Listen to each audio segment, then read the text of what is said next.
Já deu, né? O pessoal se inserirem. Estão me ouvindo? Sim.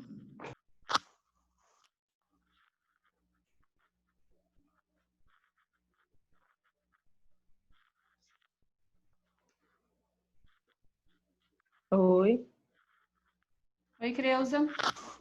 tô ouvindo. Pensei que tinha travado.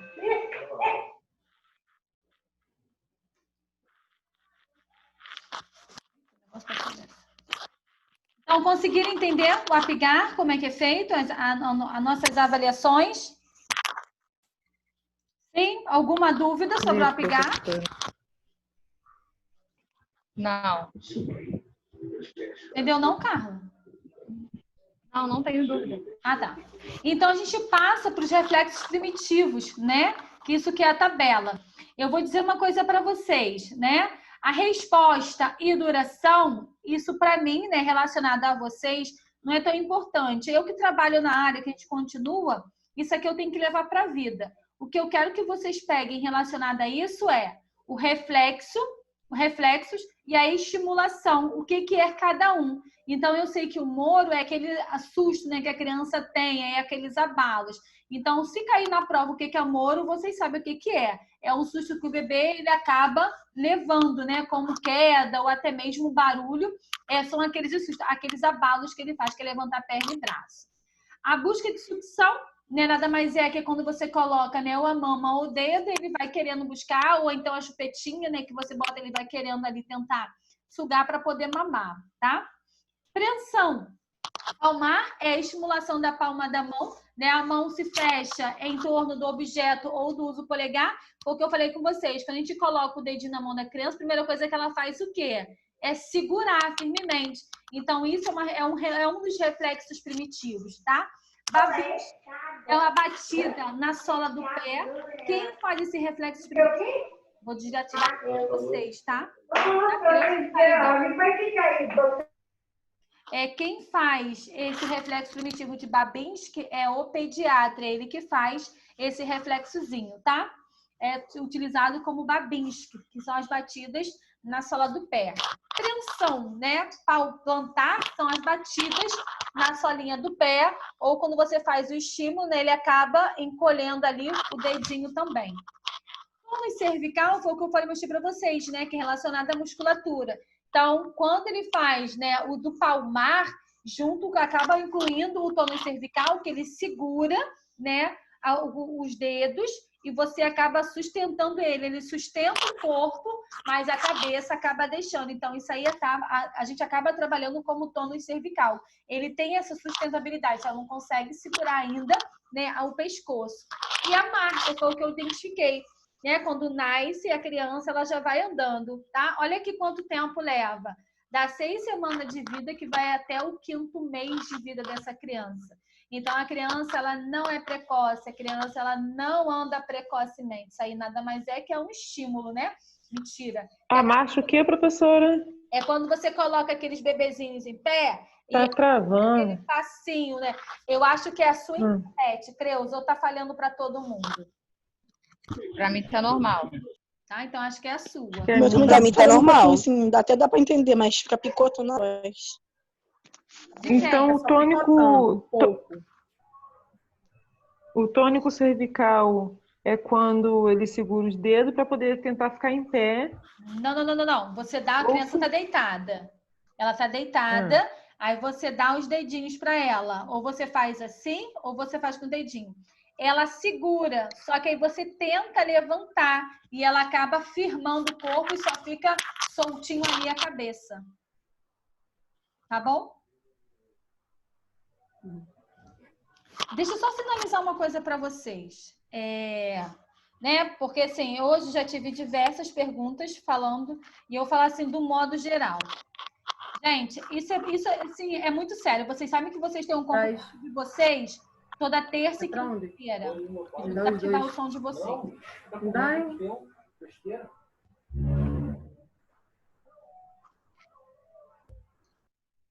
Vocês sabem que vocês têm um compromisso de vocês toda terça e quinta-feira. Terça e quinta. Então, o que acontece? Eu vou ter um encontro dia de terça e quinta e eu vou utilizar o celular, o que eu tenho que fazer? Colocar ele para quê? Para carregar. Tá? Então vamos lá, professora, eu acho que meu celular ele vai descarregar porque eu estou na rua e eu não consegui. Na hora da chamada, se não tiver, gente, sinto muito, vai ficar com falta, tá? Então, tipo assim, se vocês tivessem a obrigação de estar que é a mesma coisa, de estar indo para a escola, vocês iriam para a escola, vocês iriam para ficar sentadinho lá na cadeira, como vocês faziam no início. Então, eu acho que é uma responsabilidade, não é porque a aula é online que eu vou ter que assistir em qualquer lugar. Posso assistir em qualquer lugar. Desde o momento, né, em que eu consiga assistir a aula, desde o momento em que eu consiga, né, permanecer com o telefone carregado, vou estar trabalhando, a aula é online, tá? Eu vou estar ali, mas se você não responder, gente, sinto muito, vai ficar com falta. Isso são regras, tá? E essas regras precisam ser cumpridas. A professora, ela não é chata, tá? Ou eu cumpro, ou eu saio fora, né? Então, assim, para que todos, né, possam andar bem, para poder não ter mimimi, zuzu, e vocês sabem que eu sou de falar e eu não mando recado, então já estou sinalizando para vocês, tá? Então, ó, vou assistir a aula da professora. O celular precisa estar carregado, gente. Vai assistir pelo notebook, beleza, colocou na tomada, vai assistir, não precisa, né, carregar o notebook. Claro que se você não colocar, ele vai descarregar também, igual se eu não colocar isso aqui. Se eu não colocar, ele vai descarregar, não vou conseguir dar aula. Então, se eu sei que eu vou dar aula, o meu telefone ele precisa estar carregado, tá? Preciso estar com o notebook na tomada, porque ele pode desligar a qualquer momento, tá? Então, por mais que vocês vão assistir ou que vocês estejam em outro lugar ou que vocês estejam trabalhando, vocês precisam estar preparados para isso, tá? Na hora da chamada, se eu fizer a chamada e você não estiver presente, sinto muito, vai ficar reprovado. E outra coisa, tá gravado, então não tem nem como, né, Chico Xavier baixar dentro do vídeo e falar presente, tá? Isso não vai acontecer. Então tá gravado porque vocês sabem que eu faço a chamada. Então cuidado, tá no trabalho, tá em qualquer lugar, vou fazer isso, tá? Então cuidado com a falta, tá? Não adianta mandar mensagem no privado, professora, bota minha presença porque eu estava. Não estava. Se estivesse na live, você estaria aqui falando o quê? Presente, tá bom? Não levem para o coração, não levem para o miocárdio de vocês, porque tudo causa câncer. Já falei isso para vocês diversas vezes. Então, cuidado de levar essas coisas aí para o coração, tá? Pronto, falei. Desabafei. Então, aqui a gente tem algumas imagens. Aqui a gente tem algumas imagens, ó, de marcha, que é a primeira, tá vendo? É a marcha, olha a criancinha levantando aqui o pezinho dela. Isso é normal, tá? A criança não tá andando precocemente, porque a criança não anda precocemente, é mentira, tá? Tem 5 meses, que sabe, minha vida sempre... Não tá.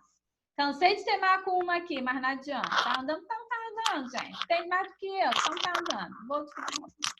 Então, ó, marcha, tá bom? Professora? Oi. Professor, só um minuto, deixa eu perguntar. Mas esse barulho do áudio da senhora, tem alguém com o áudio aberto? Deixa eu ver. Tem um barulho...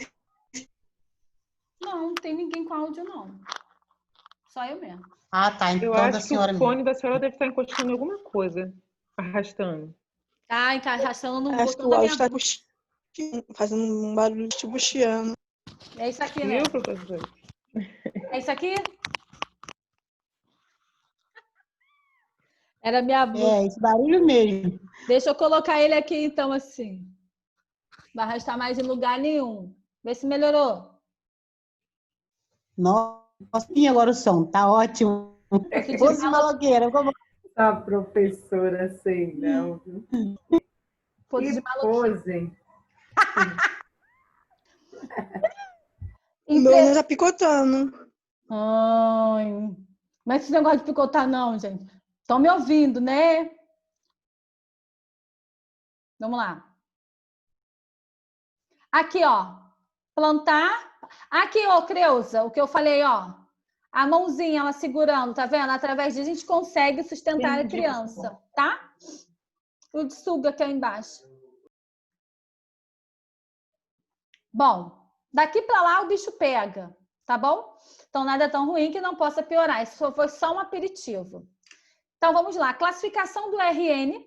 A Organização Mundial de Saúde, né, define como RN abaixo peso. Recém-nascido significa RN, tá? Que é uma sigla aí universal. Todo bebê nascido com peso igual ou inferior que 2,5 kg.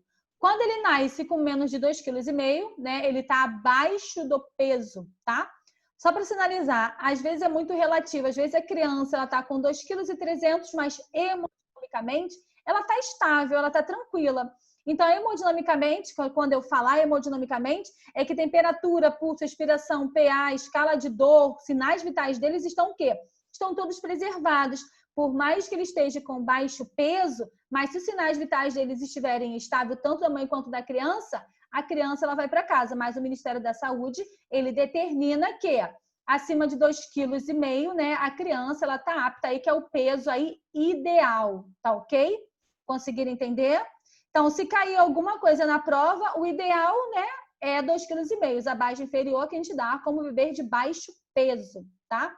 O exemplo que eu dei de 2,3 kg é um exemplo que a gente acaba tendo na prática, é diferente, mas em concurso a gente precisa seguir as referências bibliográficas, tá? Como nessa classificação não considera a IG, que significa idade gestacional, estão incluindo tanto os bebês prematuros quanto os bebês, né, nascidos a termo. Então, vamos lá. Prestem atenção. Classificação de acordo com a IG. Toda vez que eu falar de classificação de acordo com a IG, eu estou me relacionando, né, com quantas semanas essa criança nasceu. Então, vai ter o tempo de gestação, né, desta data da última da menstruação, até o término de 40 até 42 semanas, sendo assim considera-se. Então, eu tenho um bebê prematuro quando ele é nascido antes das 37 semanas. Ele é prematuro.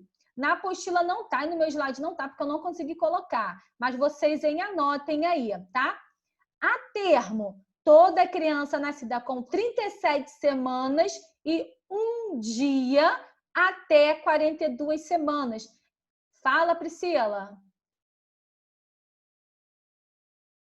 Priscila levantou a mãozinha.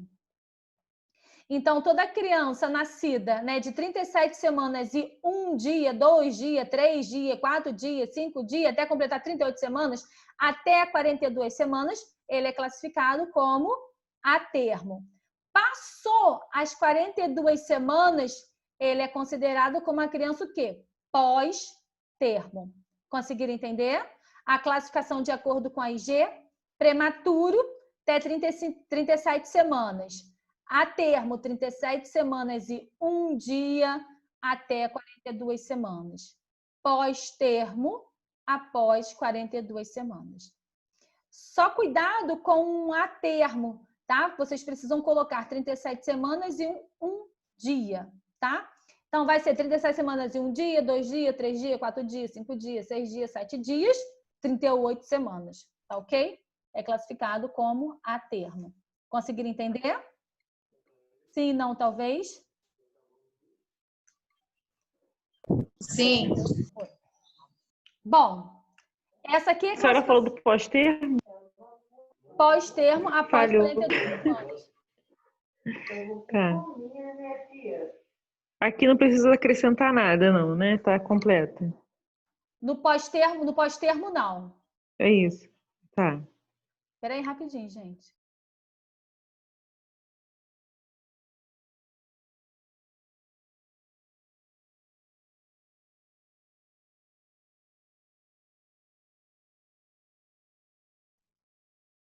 Então, vamos lá. Classificação de acordo com a relação ao peso e a IG, eu já dei uma pincelada lá no primeiro slide, a gente classifica adequado paridade gestacional, pequeno paridade gestacional e grande paridade gestacional. Essa classificação ela possibilita a avaliação do crescimento intrauterino, uma vez de acordo com a relação entre o peso e a IG dos bebês, são classificadas como a IG, são os neonatos cujas linhas referentes, né, o peso da IG, encontra-se entre as duas curvas do gráfico. Até aí, para mim, é importante. As outras, só para vocês terem mais ou menos uma noção. Quem tem caderneta de criança em casa? Eu. Eu não sei onde... Eu tirei daqui do meu filho e não sei onde eu coloquei. Porque eu estava pegando para poder mostrar a vocês. Espera aí, rapidinho. Menino, não era para você cair, não.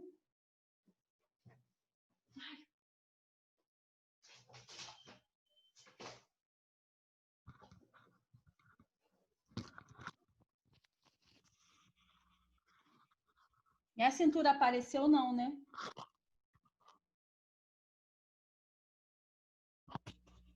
Não vi, professor. Graças a Deus, então ninguém viu. Eu não vi. Achei a caderneta. O que seria essa linha do gráfico? Peraí que tá.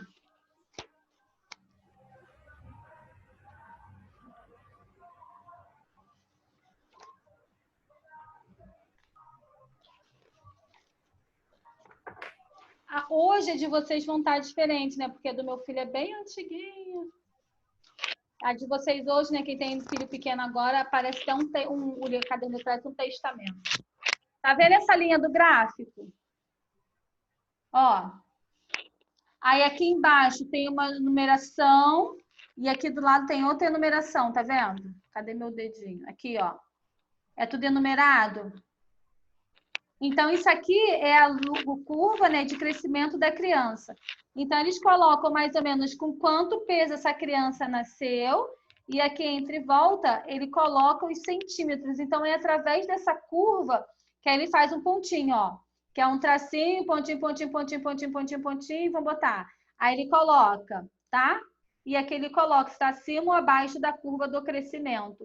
Entenderam? Assim, ele classifica a criança, se ela é grande, se ela é pequena, ou se ela é adequada para a idade gestacional. Já está até escrito, ó, peso vezes idade, ó. Tá vendo? Na de vocês tem. Podem olhar que tem a curva do crescimento aí, ó, que é o gráfico, tá? Professora. Oi. Professora. Oi. Quem coloca? Os técnicos de enfermagem ou os médicos? Não, quem coloca é o pediatra. Ah, sim. É o pediatra que faz. Obrigada. Vai dizer se essa criança é gig, grande ou não, tá bom? Então, Tá ó, bom, obrigada. o que eu quero que vocês peguem aí, podem até marcar aí na apostila, tá? Adequado para a idade gestacional significa AIG, que é uma sigla universal, são os neonatos cuja linha de crescimento, cuja linha referente do peso, né, e a IG, idade gestacional, encontra-se entre as duas curvas do gráfico. Ponto. Pequeno para a idade gestacional são os neonatos cuja linha referente, né, ao peso e a IG se encontram abaixo da primeira curva do gráfico. Ponto. Grande para a idade gestacional são os neonatos cuja linha referente ao peso e a IG encontra-se acima da segunda curva do gráfico. Ponto. Então, é ele que vai dizer se a criança é AIG, PIG ou GIG, é o pediatra, mas isso faz parte, né, dos nossos cuidados, né, primordiais que a gente faz com essa criança assim que ela nasce. Lembra o meu primeiro slide? Quando a criança nasce, quais são os cuidados primordiais que eu tenho que ter com essa criança? Identificação, aspirar se necessário, reflexo primitivo, peso, AIG, né? Se ele é grande, se ele é pequeno, eu preciso estar relatando isso também. Então, através, né, que a gente acaba trabalhando em equipe, através dessa equipe a gente consegue estar identificando. Oi, Alexandra. Vai falar? Ô, professora, Oi. deixa eu te perguntar. Aí cada sinalzinho desse aí da idade gestacional aí vai marcando no cartãozinho, é isso? Idade, isso. Ah, tá. Entendi. Tá?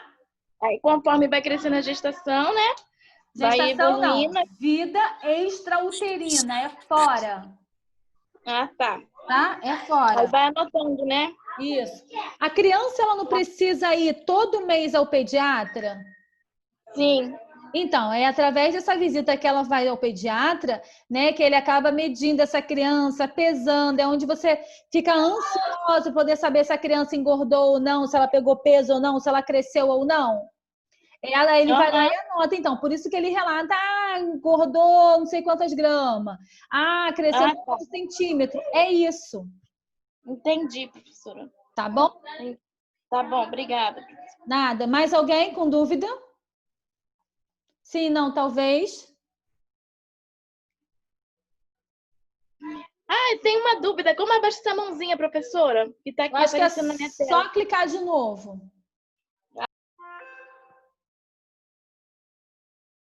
Bom, adaptação vida extrauterina, fora da barriga.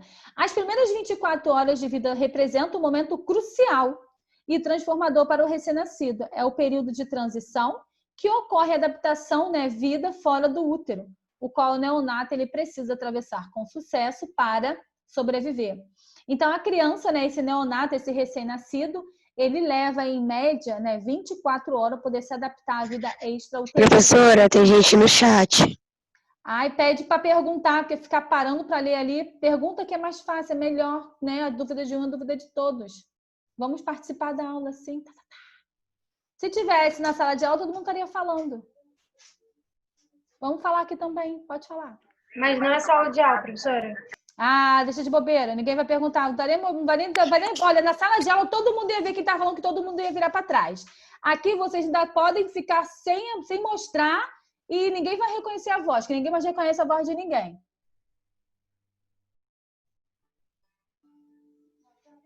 Pior ficar guardado minha unha, né? Porra. Faz a pergunta. Não, é que perguntaram aqui o que era o teste da mãozinha. Acho que a senhora não escutou. Teste da mãozinha? É, teste de mão. Vou falar mais à frente, em triagem neonatal. Segura aí. Ok. Tá? Então, vamos lá. Para a criança se adaptar, né, à vida extrauterina, ela leva, em média, aí 24 horas, né? É onde ela começa a se adaptar hemodinamicamente e onde todo o seu sistema começa a funcionar. Bom, agora que vem elas. Nada é tão ruim que não possa piorar. Agora eu vou falar de todos os sistemas da criança, assim que ela nasce, como funciona. Não vou um pouco a fundo, porque vocês já pegaram lá em anatomia, então vocês sabem como funciona cada sistema do corpo humano. Então, aqui eu vou dar uma pincelada para vocês, né, o que acontece, né, quando o cordão ele é clampeado, quando o cordão umbilical ele é cortado, né? O que acontece com essa criança, o que tem que ser feito, o que acontece com as células, sistema endócrino, sistema hematopoético, tá? Então, sistema hepático. Então, vamos falar um pouquinho sobre isso agora. Sistema cardiovascular, né? Que é o primeiro. Para essa criança, né, ela sobreviver.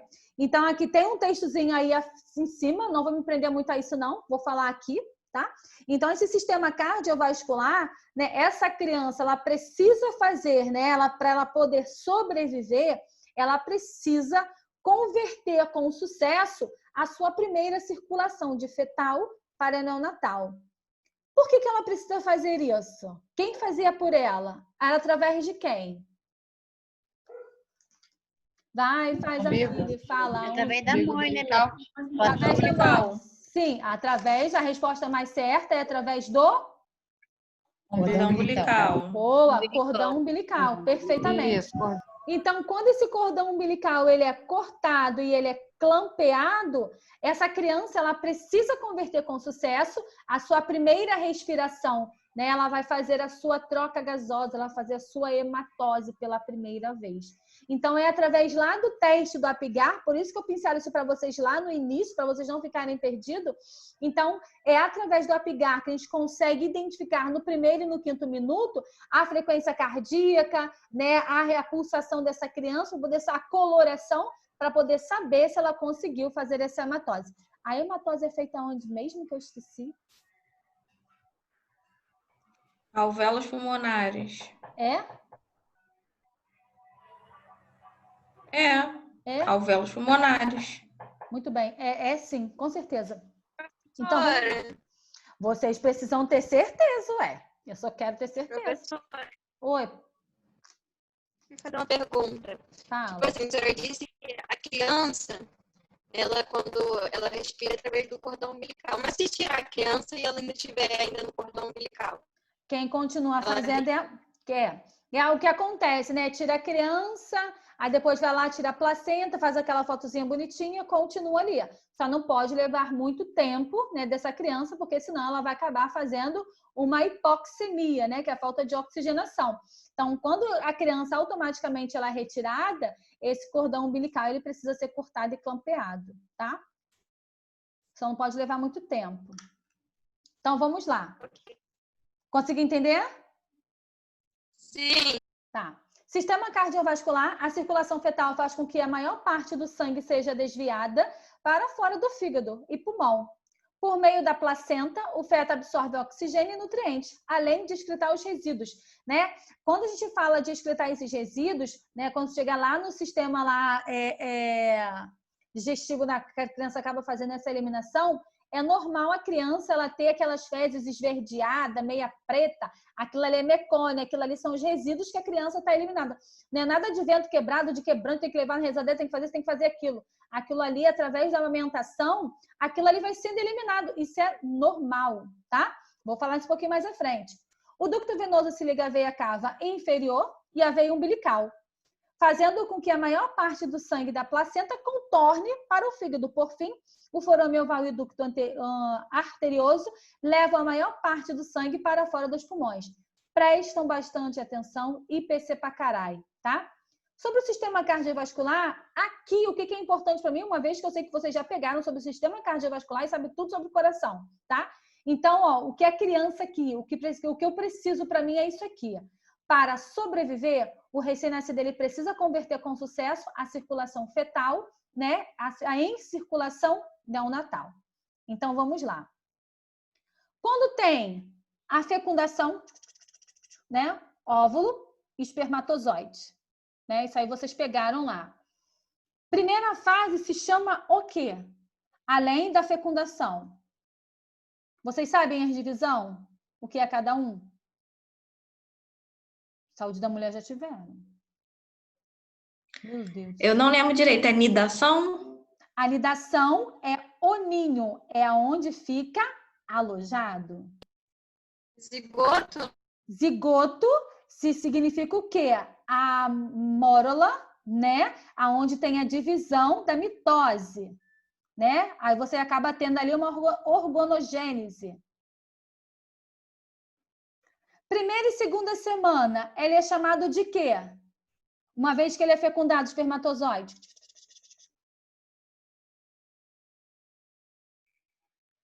Embrião?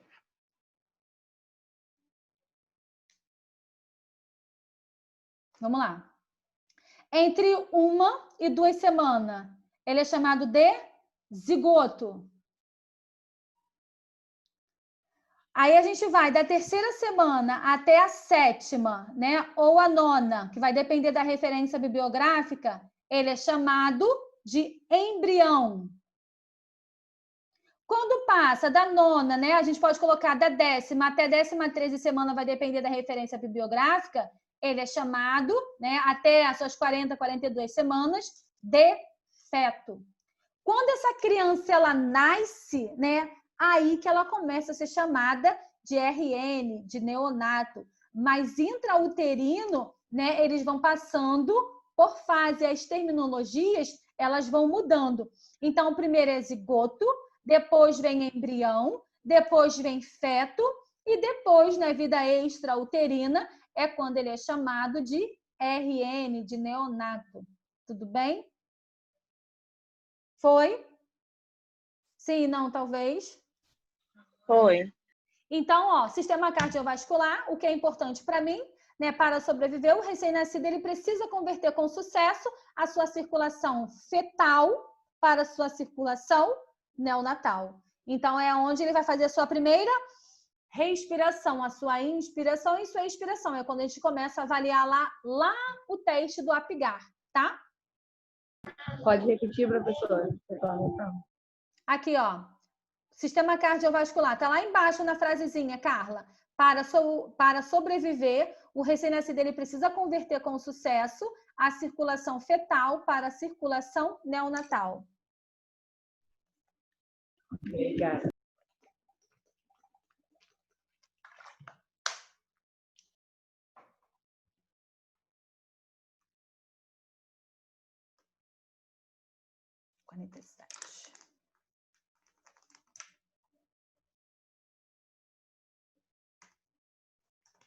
Bom, cordão umbilical foi clampeado, esse RN está convertendo a sua circulação fetal para a sua circulação neonatal. Isso ocorre quando o sistema cardiovascular, o cordão umbilical ele é clampeado e o recém-nascido tem sua primeira respiração, né? Sua primeira hematose. A resistência vascular sistêmica ela é aumentada e o fluxo de sangue pelo ducto arterioso ele diminui. Por que ele diminui? Porque ele tinha ali o contato com a mãe. Então, o fluxo dele era muito mais intenso, tanto que intrauterino, os batimentos cardíacos dessa criança, ele é muito mais acelerado, que vai de 120 até 160, então ele é muito mais acelerado. Então, conforme, né, esse cordão umbilical ele é clampeado, né, acaba o quê? Diminuindo o fluxo de sangue. A pressão arterial esquerda se eleva, resultando, né, do fechamento funcional do forame oval, tá? Por que ele é aumentado? Porque a gente acaba colocando o lado esquerdo, aonde a criança ela precisa fazer a sua primeira troca gasosa, ela precisa converter a sua circulação fetal para a sua circulação neonatal. Então, o ápice ele é voltado para a esquerda, por isso que tem essa elevação. Não que o coração ele fique do lado, né, esquerdo, não é. É a pontinha, é o ápice. Então, com isso, acaba tendo essa elevação, tá? O ducto arterioso deixa de funcionar de 15 a 24 horas após o nascimento. O ducto venoso perde a função assim que ocorre o clampeamento umbilical, tá? Essas estruturas fetais perdem a função após o nascimento, são denominadas de shunts, que nada mais é que é uma condição fisiológica que resulta quando os alvéolos, né, o pulmão, ele acaba sendo perfundido normalmente com sangue, mas a ventilação, o fornecimento da falha de ar, falha em suprir a região perfundida. Então, quando se tem algo, né, quando a criança ela não consegue fazer a sua troca gasosa, né, a sua primeira troca gasosa que ela vai tirar de fetal para neonatal, a gente acaba, muitas das vezes, acaba ocasionando isso com uma condição fisiológica, que resulta dos alvéolos pulmonares. Só que, muitas das vezes, eles são... Professora, Oi? Eu acho que eu imprimi a apostila errada. Porque eu não tô achando esses chutes aí, não. Veio? Não tem. A apostila também não tem, não. Tem não? Não tem problema não. É não só uma tem. explicação. Tá, não tem problema não. Mas tem a Tá. estrutura. Tem, até o ducto venoso perde a função assim que ocorre. Até aí. Tá, não tem problema não, tá? Então, o que acontece? Né? São perfundidos normalmente com sangue, mas a ventilação e o fornecimento de ar falha de suprir o quê? A região perfundida. Então, quando se tem uma falha, né, na bomba, né, do coração, quando ele manda sangue para todo o corpo onde é feito, né, a hematose ou vasos pulmonares, ele manda sangue oxigenado para todo o corpo, ele acaba deixando o quê? De suprir, né, as regiões, né, e ele vai ser voltado para onde? Para os órgãos nobres. Quem são esses órgãos nobres mesmo? Pulmão, coração. Rins, coração e pulmão, né? Muito bem. Excelente. Bom, sistema respiratório. Eu vou falar porque o texto aqui é grande. Então, vamos lá. O sistema respiratório nada mais é que o feto é responsável pela alteração respiratória ainda durante a gestação. Entre 24 e 30 semanas, né, de gestação, se inicia a produção de surfactante. O que seria esse surfactante? É uma produção de líquido. Quando a criança, quando a mãe, né, ela acaba percebendo que sua gravidez é de alto risco e essa criança ela vai nascer 30 semanas, essa criança é a prematura, termo ou pós-termo?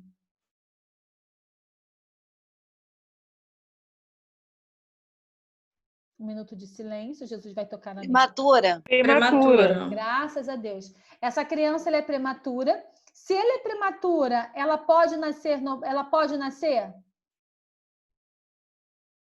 Pode. Pode. Só não deve. Não entendi. Pode? Só não deve, ué. Boa. Pode, só não deve, né? É igual pegar uma fruta verde do pé. Você pode até comer a fruta verde, né? Mas ela não tá boa para comer. Só que, quando essa criança ela nasce da 24 a 30 semanas, ela não tem a produção desse surfactante. O que seria esse surfactante? É uma produção que é feita dentro dos meus alvéolos pulmonares, que são líquidos. Quando essa criança ela nasce, lembrando que o pulmão ele é responsável por poder fazer a hematose e mandar sangue oxigenado para todo o corpo. Quando a mãe ela acaba tendo esse risco de ter essa criança, né, para poder nascer precocemente, ela prematura, é onde ela acaba entrando com medicações que são feitas, que é aplicado nela, porque o coração ele precisa o quê? Amadurecer. A criança, quando a criança ela nasce, o pulmão ele precisa estar preparado para poder fazer essa hematose. Então, quando o pulmão eles estão, vou dizer um modo grotesco para vocês, quando ele está verde, não adianta, essa criança ela vai ter o quê? Complicações. Então, de 24 a 30 semanas, não tem ainda, né, a produção desses surfactantes. Por isso que muitas das vezes as gestantes, elas acabam tomando uma medicação para o quê? Para poder amadurecer esse pulmãozinho precocemente, para que ela possa nascer e não ter possíveis complicações. Então, por isso que é feita essas medicações, que é um corticoide que é administrado na mãe. Conseguiram entender? Sim, não, talvez? Sim. Tá? Então, ó, entre 24 e 30 semanas de gestação, se inicia a produção de surfactante, que evita o colapso dos alvéolos ou colabamentos dos alvéolos ou atalectasia, né, que nada mais é que... Lembra quando... Foi eu que dei adulto e idoso para vocês? Foi eu que dei adulto e idoso. Lembra que lá em edema agudo de pulmão, né, onde eu mostrei os meus alvéolos pulmonares, ele todo bonitinho, né, cheio de líquidozinho. Quando esses alvéolos pulmonares eles estão, né, colabados, eles estão juntinhos, não dá para se fazer o quê? A troca gasosa, não dá para se fazer a hematose. Então, ela precisa estar cheia de líquidos, que são essa produção de surfactantes, tá? Então, o colapso dos alvéolos facilita a troca gasosa e diminui o trabalho respiratório. Os pulmões do feto contêm líquidos produzidos pelo próprio pulmão, pela cavidade amniótica e pela traqueia. Assim, ao nascer o recém-nascido precisa assumir a sua respiração sozinha. Então, ele precisa converter de fetal para neonatal e com sucesso, tá? Substituindo rapidamente os líquidos pulmonares por ar. É quando ele dá insuficiente, ó, que são perfundidos normalmente, a ventilação do fornecimento de ar falha em suprir a região perfundida, que a gente dá como shunts, tá? A remoção dos fluidos pulmonares acontece por compressão da área do parto, que força para a parte do líquido ao sair pelo nariz e pela boca. Também acontece a absorção de líquidos pelo organismo após o início da respiração. Então, muitas das vezes a criança, né, ela nasce, sai aquelas corizazinhas, aquele líquidozinho ali, esbranquiçado, aquilo ali é normal, que são um líquido amniótico que faz parte. Agora, o que não faz parte é ela não conseguir fazer a troca gasosa, então a gente sabe que vai estar obstruindo aí, e aí ele não vai conseguir fazer essa troca gasosa, tá? Dentro do sistema respiratório, o que é importante para mim é vocês saberem, né, quando que começa a ter essa produção de surfactantes, tá? O que são surfactantes? São líquidos que acabam fazendo com que esse pulmão ele acaba ficando maduro. Uma vez que ele não fica madurinho, precisa se fazer uso de corticoide, que é administrado nas gestantes, tá? Quem vai determinar quantas vezes, por quanto tempo, de quanto e quanto tempo, é o pediatra, é o ginecologista obstetra, desculpa. Nosso tempo vai acabar, a gente vai dar um intervalozinho de 10 minutinhos, tá bom? Daqui a pouco esse Zoom vai desligar na nossa carocha, assim, porque ele é mal educado, tá? Então, dentro do meu sistema respiratório, então vocês precisam saber, né, que entre 24 e 30 semanas precisa iniciar, né, a produção de surfactante. Uma vez que isso não acontece, essa gestante, ela precisa ser administrada medicamentos. Quando não ocorre isso, acaba tendo o quê? Um colabamento dos meus alvéolos pulmonares. Eles vão ficar colabados, tá ok?